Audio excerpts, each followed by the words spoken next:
C'est quoi ton truc? Mon truc? C'est quoi ça? Novocaine. Les gars, tout va peut-être changer du côté de l'UFC à partir de l'année prochaine. Grosse news.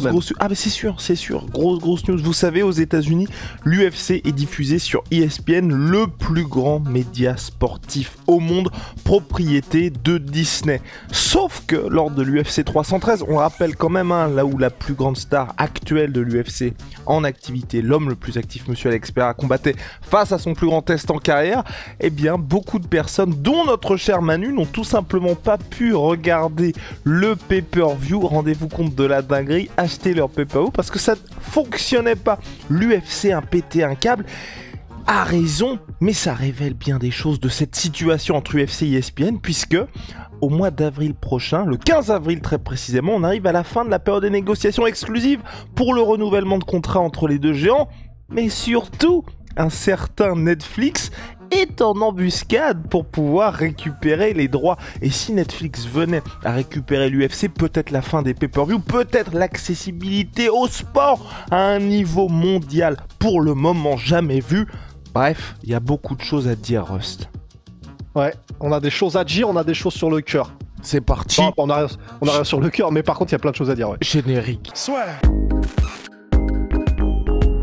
Avec Winamax, ton premier dépôt est doublé jusqu'à 100 € en pari gratuit. Dépôt 100 €, 100 € en pari gratuit, plus 10 € avec le code la sueur 10, 210 € pour parier. Attention, les jeux d'argent sont interdits aux mineurs. Jouer n'est pas une alternative au travail et ne permet pas de s'enrichir, donc jouez de manière responsable. Dinguerie potentielle, les gars, dinguerie potentielle, ce qui se passe pour la suite pour l'UFC. On vous en parle à chaque fois.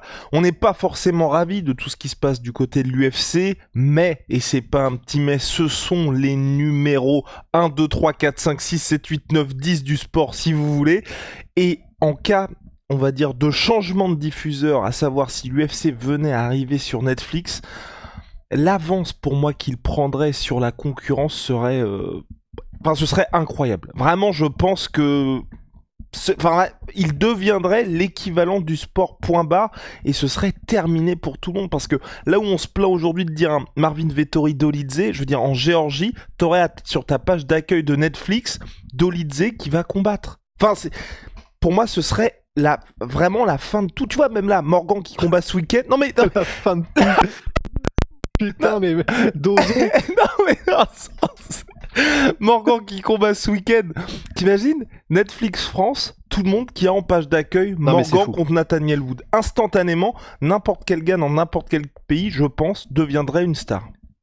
Et puis tu vois, c'est con, mais je sais que même nous, alors nous on est des fans un peu plus hardcore et probablement vous aussi qui regardez ce podcast, mais là, tu vois, si je sais que ça va être sur Netflix, donc probablement ça va être en très bonne qualité, HD, voire plus, voire 4K si plus, si affinité, machin, personnellement, je me lèverais beaucoup plus, ouais, la main sur le cœur, tiens, ça y est, mais je me lèverais beaucoup plus facilement pour plein d'UFC qui, a priori, là maintenant, je sais que je fais aucun... l'UFC de ce week-end, Vettori Dolidze, t'inquiète pas que je me suis même pas posé la question de savoir si j'allais me lever à 4h du matin.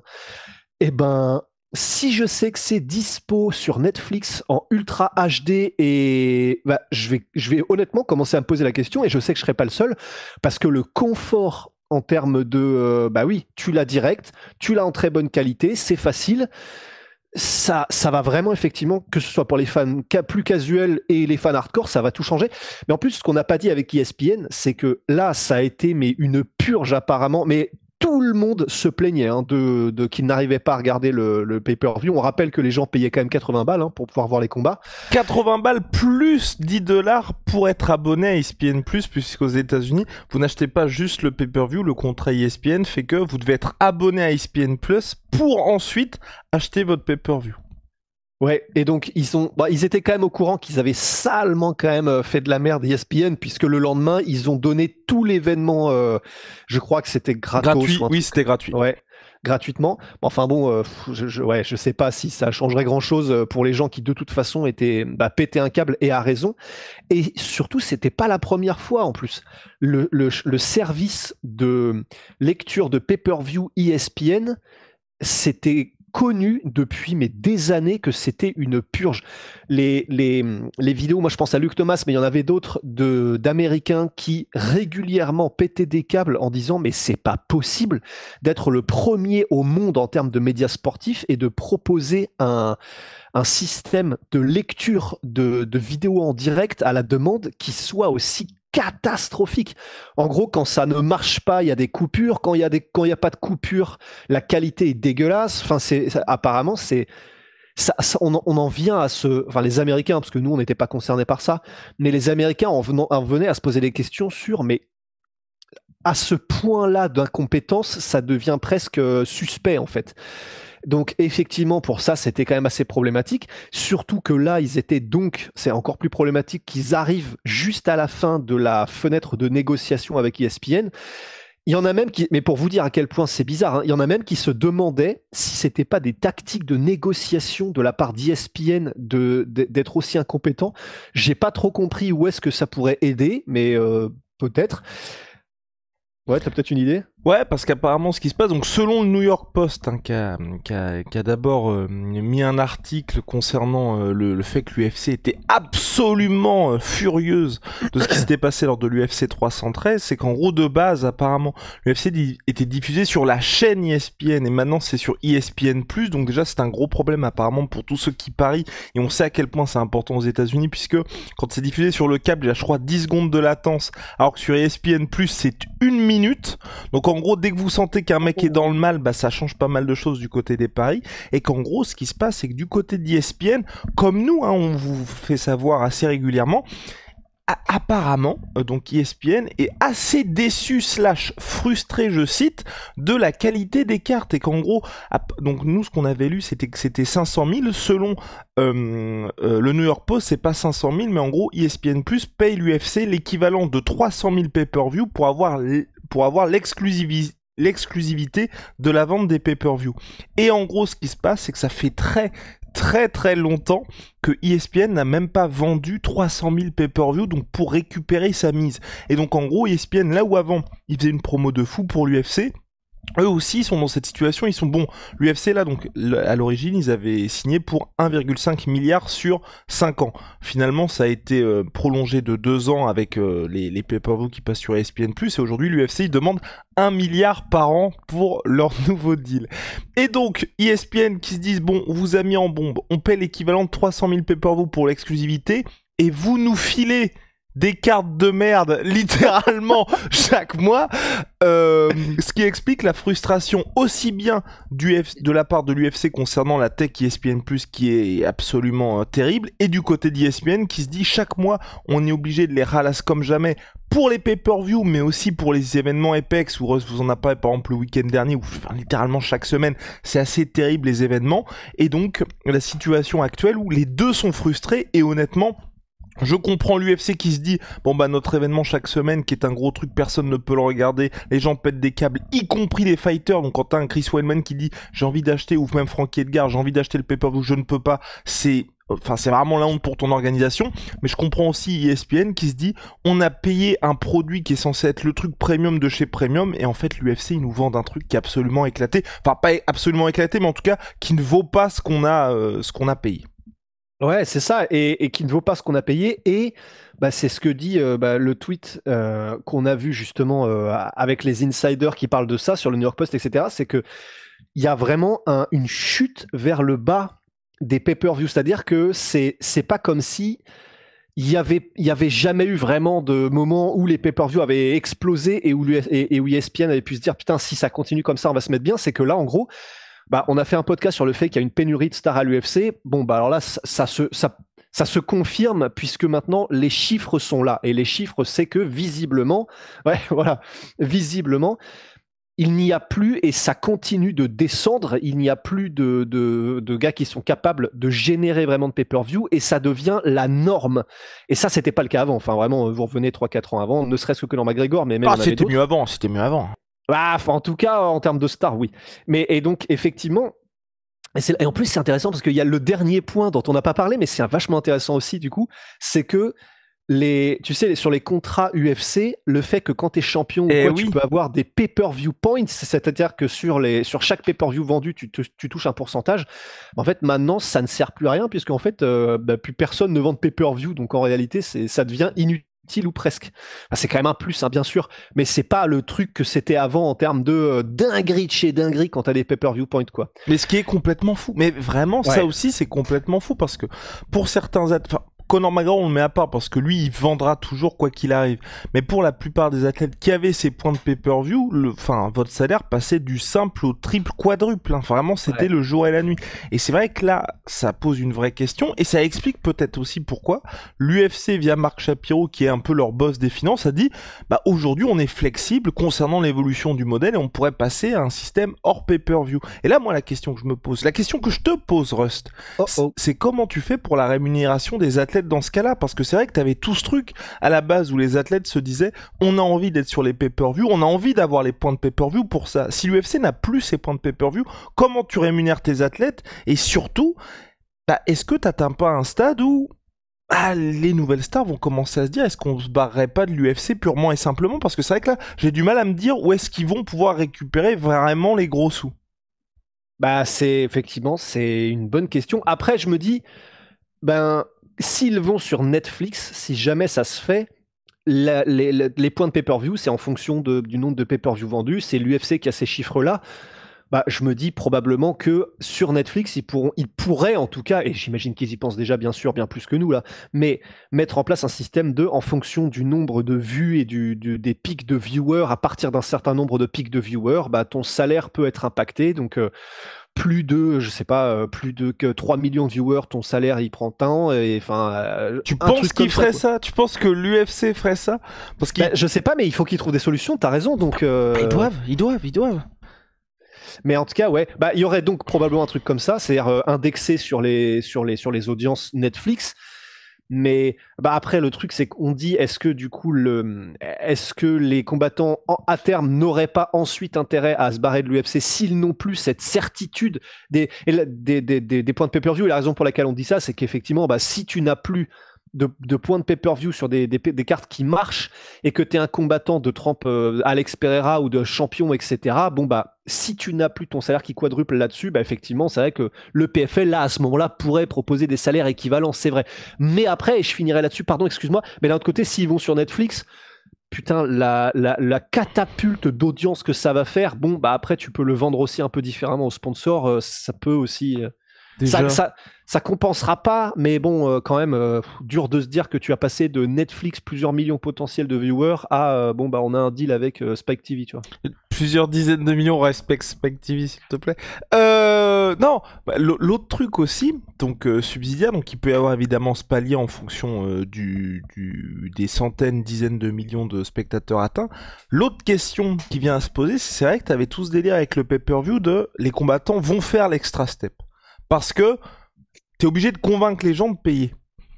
Un Conor McGregor, s'il n'y avait pas de pay-per-view, je sais pas si ce serait un Conor McGregor, tu vois. Un Jean Silva qui nous fait le show pour vendre le pay-per-view qui arrive à l'UFC de 314, est-ce que tu fais le même show si tu sais que quoi qu'il arrive, t'es diffusé sur Netflix, t'as aucun bonus lié au nombre de personnes qui vont regarder, et exactement la même chose du côté de l'UFC où tu sais que de toute façon, tu vas quasiment prendre ton fixe à chaque événement et donc t'as plus cette... Tu vois, en gros, qu'on aille dans un truc, et c'est peut-être pour ça aussi que l'UFC fait moins de promos qu'avant, puisqu'avant l'UFC, c'était eux leurs propres diffuseurs des pay-per-view et ils dépendaient uniquement des performances que ça faisait. C'est pour ça que finalement le contrat ESPN a été bon pour eux, parce que ça a apporté une certaine pérennité dans le business, même si ça se passait bien. Et qu'aujourd'hui, ils ont peut-être moins besoin de faire tous ces trailers parce qu'ils savent que au minimum, ils vendent 300 000, qui est un bon score. Et est-ce que pour les combattants aussi, tu vois, il y aurait encore moins de shows si on est dans une situation, de toute façon, quoi qu'il arrive, on sait que le truc est diffusé sur Netflix et il y a absolument rien qui bouge? Je pense pas, parce que je me dis, tu vois, des gars comme les stars, ce sera toujours... Enfin, une star qui devient une star, c'est parce que c'est une star. Putain, ça y est, je commence à faire du Drucker. Je commence à faire du Vivement Dimanche. Non, mais dans le sens où... Attends, laisse-moi une chance. S'il vous plaît, les gars qui voyaient le podcast, faites un post. Faites un post de cette citation. Une star qui devient une star, ce sera toujours une star. Non mais dans le sens où est-ce que tu vois un Conor McGregor ne pas faire le show parce qu'il n'y a plus de question de pay-per-view? Est-ce que tu vois un Jean Silva ne pas faire le show parce qu'il n'y a pas... En fait, ces gars-là, ils ont ça, je pense, ils sont comme ça, le fameux Factor X, ils ont ça dans le sang. Et en plus, t'auras peut-être pas le pay-per-view, mais devenir une star, ça n'a que des avantages de toute façon, parce que quand tu négocies ton contrat d'une manière totalement différente, t'as vachement plus d'arguments de levier de négociation, les sponsors s'intéresseront beaucoup plus à toi parce que tu génères sur les réseaux sociaux des clips, des trucs, des machins. Donc pour moi, une star sera toujours une star, parce que c'est une star. Voilà. Moi, je te disais ça, pardon.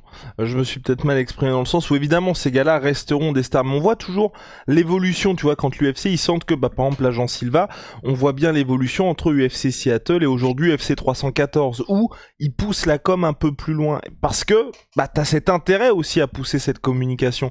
Mais quand on voit, par exemple, que ce soit foot, NBA, enfin, les sports, même NFL, à partir du moment où t'as ces deals-là et les deals ne varient pas tout au long du contrat, t'as pas vraiment d'évolution du fait de ce gars. Et moi, je te parle des mecs qui vont, à partir de 2026, entrer qui n'auront pas du tout connu les pay-per-view et que, en fait, tente dans un truc où tu te concentres uniquement sur ton sportif et tu vas pas avoir besoin de faire de trash talk, tu vas pas avoir besoin de faire tout ça parce que de toute façon même l'UFC n'aura plus besoin de ça. C'est plus en ce sens que je dis ça. Ou comme on a vu l'avant-après UFC avec les trailers qu'ils faisaient à New York pour José Aldo, Conor McGregor, John Jones contre Daniel Cormier UFC 214, aujourd'hui ils ne font plus ça parce qu'ils savent qu'il y a les 300K équivalent 300K d'achat en pay-per-view qui tombent de la part d'ESPN.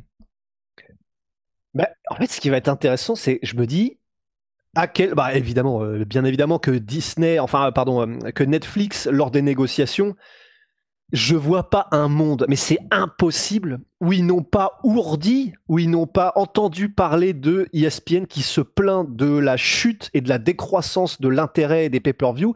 Et je vois pas un monde où Netflix, lors de la négociation, ne fait pas entrer dans les argumentations le fait que, alors ouais, on est intéressé les gars, mais s'agirait quand même qu'on n'achète pas un truc où on sait que ça va décliner en termes de chiffres, donc on veut une assurance quand même, tu vois. Mais parce que c'est pas le même business. Pour moi, c'est pas du tout le même business ESPN, Netflix. ESPN, leur business, c'est les États-Unis d'abord.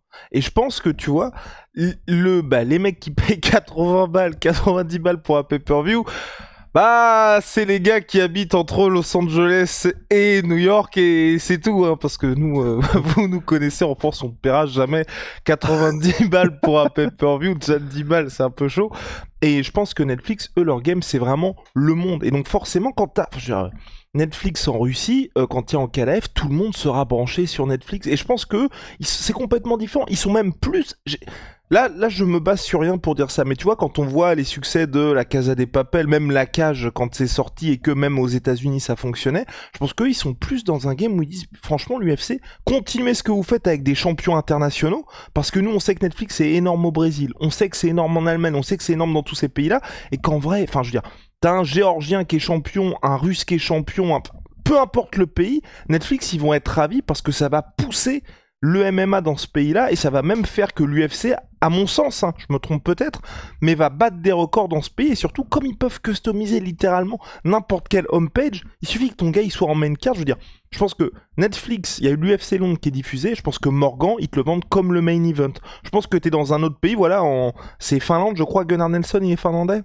Non. Oui, finlandais. Ouais. En Finlande, t'auras Gunnar Nelson en homepage du truc qui revient contre Kevin Holland. Et je pense que... Islandais, pardon. Et donc je pense que pour Netflix, ça peut être hyper intéressant d'avoir ce truc-là. Et que, juste par rapport à leurs métriques, ça va faire des trucs de fou. Et en soi, en Espagne, où on sait que Netflix est déjà bien présent, Topuria, mais enfin... ça pourrait être potentiellement le jour et la nuit. Et je pense que c'est pour ça qu'eux, ils sont plus dans un truc où ils disent « Nous, on veut juste les droits monde et pas uniquement aux États-Unis parce qu'on sait qu'on peut atteindre des sommets, mais ça peut vraiment être une dinguerie. » Et en plus de ça, non seulement puis en plus de ça, rien n'empêchera Netflix eux-mêmes de faire des documentaires. De toute façon, ils auront les droits UFC, donc rien n'empêche eux, s'ils estiment que la promo quoi que ce soit, de faire des putains de documentaires, des putains de trailers promo de leur côté en plus. Mais, et en plus de ça, il y a un autre truc, et ça c'est toi qui me l'avais expliqué, mais c'est le fait que en fait, c'est pas tant important le fait d'avoir des records d'audience, là, d'être sûr d'avoir des records d'audience, que pour Netflix de rentrer dans le business du sport en direct. Et en gros, c'est ce que tu m'avais expliqué, mais c'est le fait que là, pour Netflix d'avoir une certitude, que ce soit pour de la F1, enfin n'importe quel sport, mais d'avoir des rendez-vous réguliers en direct, pour eux, c'est ça le next step dont ils voulaient absolument s'assurer l'emprise. Et en fait, c'est surtout ça qui est important pour eux. Eh oui, c'était quand on voit que Netflix a aussi signé pour 5 milliards sur 10 ans le show Raw de la WWE qui fait partie de la même entreprise, donc TKO Group, que l'UFC. 10 ans 10 ans, 5 milliards, donc 500 millions par an pour ce show-là, hebdomadaire. On peut imaginer que l'UFC a forcément des idées là-dedans. Ce qui serait intéressant, c'est de voir aussi ce que ça changerait dans le sport. C'est pour ça que moi, ça m'intéresserait vraiment. Déjà, quand ils ont eu Mike Tyson contre Jake Paul, beaucoup de gens se sont posé des questions, est-ce la mort du PPO, parce que ça a été un vrai succès. On parle de plus de 97 millions de personnes qui ont regardé ça, de foyers qui se sont branchés pour regarder ça, donc c'est absolument monstrueux. C'est devenu le combat le plus regardé de l'histoire. Jake Paul, Mike Tyson, rendez-vous compte de la dinguerie. Donc je pense qu'il pourrait y avoir un avant-après. Et aussi à la question que vous pouvez vous poser, c'est pourquoi Netflix investit de plus en plus dans le sport alors qu'ils avaient dit il y a quelques années jamais on ira là-dedans. Bah c'est simple, hein, quand on regarde, là ils ont sorti une espèce d'immondice avec Chris Pratt et la meuf de Electric State. Ouais, Electric State, donc ça a coûté je crois 300 millions de dollars. 300 millions de dollars, pardon 320 millions. Non, mais à ce stade, c'est du blanchiment d'argent, c'est pas possible. 320 millions pour un truc. Regardez, essayez de tenir 20 minutes devant. Donc, ils payent 320 millions pour ça. À côté, 1 milliard, vous avez l'UFC. Chaque semaine, vous avez un rendez-vous. Ça vous coûte donc beaucoup moins cher. Ou même quand ils ont acheté le NFL, le match de Noël, je crois que c'était 100 millions pour le match de Noël. Ok, c'est 100 millions pour un match, c'est énorme. Mais c'est beaucoup moins cher que 320 pour un truc qui met 1 an à se faire. Ensuite, il y a la post-prod. Ensuite, vous devez faire la com d'un truc qui est dégueulasse. Les gens vont certes regarder, mais personne n'a regardé ça. Et vraiment, je vous mets au défi. Hein. À la rigueur, vous pouvez dire, ouais, on a passé un moment, mais vous n'avez pas passé un bon moment devant. Au moins, là, vous payez cher pour un truc et vous avez quasi garantie que va y avoir des highlights, va y avoir tant de moments de brillance dans l'année, tant de combats pour la ceinture, et ça va forcément délivrer. Alors que Netflix, quand ils investissent pour les films, c'est assez triste, hein, mais les films Netflix, produits par Netflix, qui ont tenu toutes leurs promesses, il n'y en a pas eu des masses par rapport à tout ce qu'ils ont investi, et c'est pour ça que pour le sport, ils ont au moins cette garantie-là, et c'est pour ça qu'ils font petit à petit un switch vers le sport. Putain, mais j'avais même pas réalisé, mais ouais, la violence de la comparaison en termes de budget, c'est là, en fait, c'est vraiment là où on se rend compte de la folie que c'est les budgets hollywoodiens maintenant, parce qu'effectivement, 320 millions comparé à 500 millions par an pour la Raw, c'est délirant. Et non mais vraiment c'est complètement fou. Ah mais quand on se pose 5 secondes, tu te dis effectivement Netflix a tout intérêt à switcher un peu vers le sport. Et puis t'as aussi ce truc là, mine de rien, c'est que le sport reste, et j'avais lu ça, je crois que c'était Joe Pompliano, un mec qui fait pas mal de choses sur le sport aux États-Unis, c'est que le sport, plus que jamais finalement, plus que jamais aujourd'hui, ça reste le seul truc où, et de manière régulière, où vous avez un intérêt à le regarder en direct.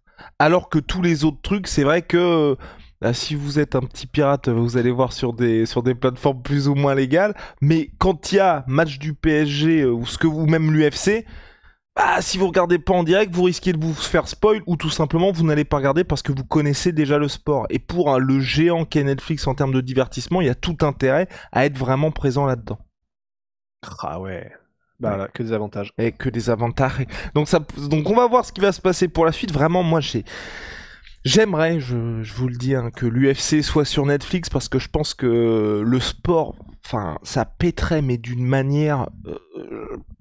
je pense qu'on serait pas prêt pour ça, parce que instantanément, tu vois, il suffit que t'aies un moment un peu viral, et vraiment ce serait viral mondialement. Les gars, dans n'importe quel pays, dès que vous avez un talent qui ferait une grosse performance, je pense que beaucoup plus de personnes seraient au courant.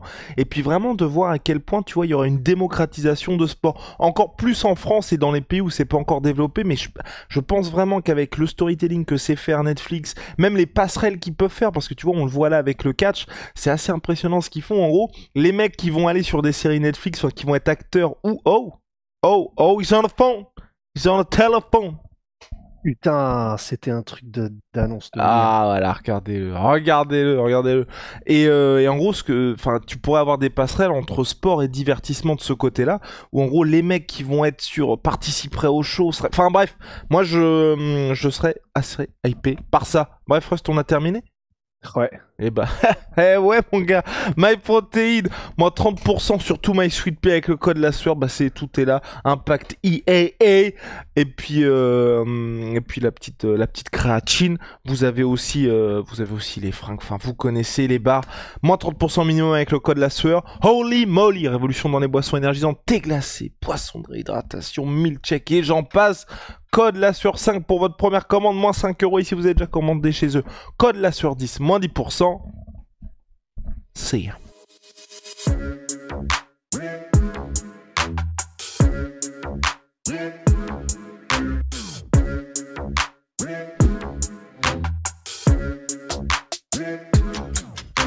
Oh fuck, I